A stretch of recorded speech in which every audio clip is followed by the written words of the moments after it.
Hey everyone, I'm Jonah, No, I'm Connor. and welcome back to Rank and File Sports.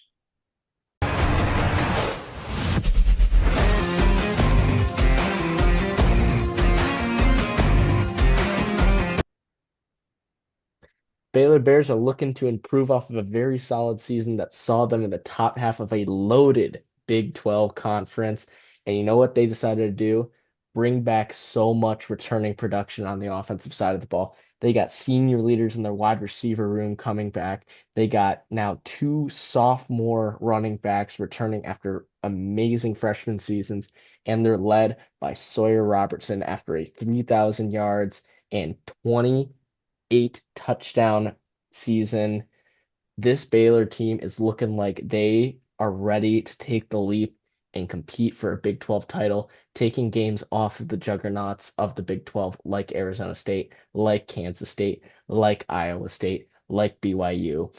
No one is going to want to play this Baylor Bears team, and we're seeing if they can improve on what they were able to accomplish last season after going 8-5. Yeah, some of the big games to look out for this year, though, a lot of them are happening very early. So it's really going to matter how well this Baylor team can start. You got Auburn, SMU, Arizona State, and Kansas State all within the first half of the season. And then it lightens up a little bit with really only TCU as being a game to watch out for in the second half. So you got 7 games at home, 5 on the road. Overall, that's going to be a schedule difficulty of 4.5 out of 10. Starting the season off against the Auburn Tigers at home. Now, a lot of people are very high on this Auburn team. I've seen some people put them as high as in the top 10 going into next season. That to me is absolutely ludicrous. I think they're going to improve from last season and be a very solid team, especially bringing in Jackson Arnold at quarterback out of Oklahoma, but I do think that they are maybe a year out from really returning to that status they had a couple years ago. I think they'll be a solid team, but I think this Baylor team is looking like they're going to be a very scary team to play against. But since it is so early on in the season, we're going to give this a 50% chance for either team to get a win. Then the following week, they will go on the road to face the SMU Mustangs. This is a very intriguing game considering SMU was in the college football playoff last season. Granted, they did get smoked by Penn State at Beaver Stadium, but still returning Kevin Jennings at quarterback as the focal point of their offense, looking to improve on a very successful season, probably one of their most successful seasons in program history. But like I've been saying, this Baylor team is returning so much starting production after a very solid season.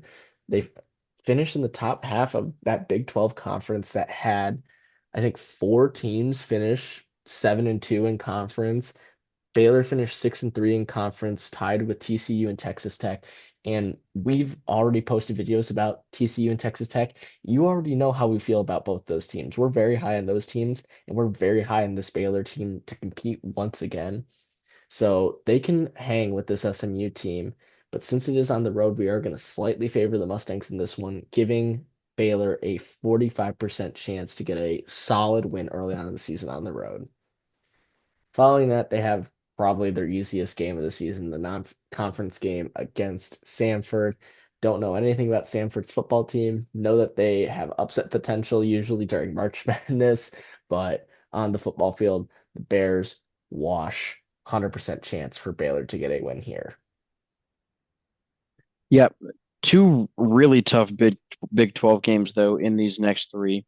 Arizona State coming off their college football playoff berth, where they almost took down the Texas Longhorns. This is going to be a very, very solid Arizona State team next season. Obviously, with Sam Levitt coming back at quarterback, I think he's honestly a dark horse for the Heisman.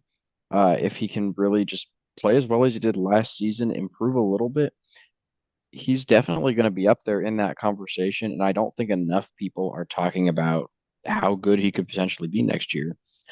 We do really like this Arizona State team, so they are going to be favored on the road, but don't count out a Baylor upset here. Give the Bears a 35% chance of pulling it off. Oklahoma State on the road on September 27th. That one's going to be about an 80% chance for Baylor to win. Oklahoma State, one of the most disappointing teams of last year. I believe at one point they had lost 8 games in a row. They might have finished on a 9 game losing streak. I know it's one of the two, but just it's really tough to see Oklahoma State improving next year after how bad last season was. Either way, I just think that Baylor's going to be a better team, regardless of the fact whether Oklahoma State can maybe even get to 6 wins again. Baylor's the better team here. They should be favored on the road, and they will be.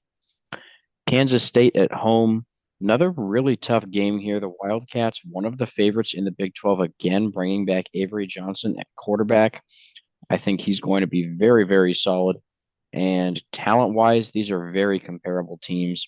Baylor does have the home field advantage, but we're going to give just the slightest of edges to Kansas State, but a 45% chance that the Bears pull off the upset. And coming out of their first bye week, they'll go on the road to face the Horned Frogs of TCU. Like I was saying earlier, we're very high on this TCU team, as high as we are on this Baylor team. Both are returning their starting quarterbacks after very solid seasons. The only difference here is that TCU is losing a lot of their wide receiver room to the NFL draft, and Baylor is returning at least their number one and number two wide receivers after successful seasons. So it should be a fairly interesting game. I think these teams are both pretty evenly matched. We're going to give the edge to TCU just because it is on the road after a bye week for Baylor. But this game is, I think, going to be a sneaky game to be like a game of the week kind of game. Both these teams are going to be competing for a spot in that upper tier of the Big 12, maybe looking to sneak into a Big 12 title game if a team like Iowa State or Kansas State stumbles down the stretch. So keep an eye out for this game, but a 40% chance for the Bears to get a win here. Then they'll go on the road again to face the Bearcats of Cincinnati. Cincinnati is kind of in a rebuilding stage since their college football playoff appearance a few years ago. They're starting to look a little bit better than they have in past years. They finished 5-7 last season, not great, but they're looking to improve. And since it is a road game for Baylor after what's probably going to be a challenging TCU game, this could be an interesting one, maybe a possible trap game. But at the end of the day, Baylor is the more talented team. So the Bears will have a 65% chance in this one. After that, they will come back home to face the UCF Knights. UCF, kind of like Cincinnati, have one like Cinderella run of a season where they went undefeated. And after that, they've kind of fallen off a little bit. They haven't been as competitive of a team. They finished in the bottom three, bottom four of the Big 12 last year. They went 2-7 in the Big 12, 4-8 overall. Not really expecting this UCF team to be that much of a challenge for this Baylor team, but just because it is a Big 12 game after a tough stretch of road games, this could be once again a somewhat of a trap game just because of that Big 12 play factor. But overall, Baylor will be favored at home, giving them a 70% chance to get the win here going into their last bye week. After that, they're facing Utah at home. The Utes, another very, very disappointing season last year. Similarly to what I was saying about Oklahoma State, they lost 8 games in a row at one point during the 2024 season, and just overall a very, very bad year compared to the expectations they had. I know some people had Utah as a potential playoff team, and they didn't even end up making a bowl game. This one's at home for Baylor. Baylor is the more talented team. We're going to give them about a 70% chance of a win. After that, going on the road to face Arizona, and the Wildcats are probably going to be just a little bit better next season, bringing back Noah Fafita, but their biggest loss is going to be Tataro McMillan at the wide receiver position. And really, it's just about finding a replacement guy there for Noah Fafita and whether or not he's just going to have enough good receivers to throw the football to. The fact that this one's at home is going to help the Wildcats out a little bit, but we still like Baylor here at about a 60% chance to win. And then finally, you got Houston at home to close out the season. Some people are a little bit high on this Houston team. I personally don't see it. I think they'll finish anywhere between 4 to 6 wins, maybe. I like Baylor a lot more, especially at home. Give me the Bears at about 70% chance to close out the season with a victory. Yeah, looking at the season as a whole, it's going to be interesting for this Baylor team. They have all the tools to be successful, but they do have a couple tough games along the stretch, like that Arizona State and Kansas State game. The fact that those are home games is gonna maybe help them a little bit. If those were road games, this would be a little bit tougher of a schedule, but they do have tough road games like TCU, like SMU, and even that Arizona game. I think that's a sneaky one that Baylor might put off, but with Noah Fafita returning, with how Arizona was playing at some points, that could be an interesting game if they can get someone to step up to fill that void that Teteroa McMillan is leaving. But I could easily see this Baylor team going 8-5 again, or 8-4 again. I'm sorry, 8-4 again. Maybe going 9-3, but I think their absolute ceiling is maybe going 10-2, but I think around 7 to 8 wins again is a pretty good prediction. Maybe getting to 9 wins, but it's somewhere in that range. I don't think they're going to get to double digit wins. Yeah, I think just with how many tough games are on the schedule, there's really 5 super tough games on here. I could see Baylor winning, maybe 2 of them. Probably going to end up dropping a game somewhere else. So 8-4 feels realistic. But I could definitely see 9-3 out of this Bears team. It's all going to come down to Sawyer Robertson, really. How much can he progress next season?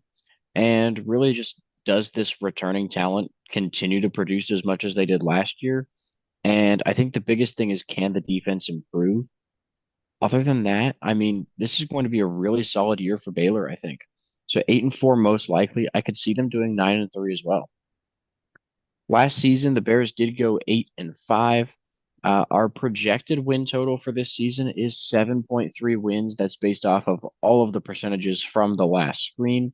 However, we're going to predict our way too early prediction 8-4 for the Baylor Bears. The Vegas over under sitting at 7.5, just slightly favored towards the under. We're going to go ahead and take 8 wins for Baylor.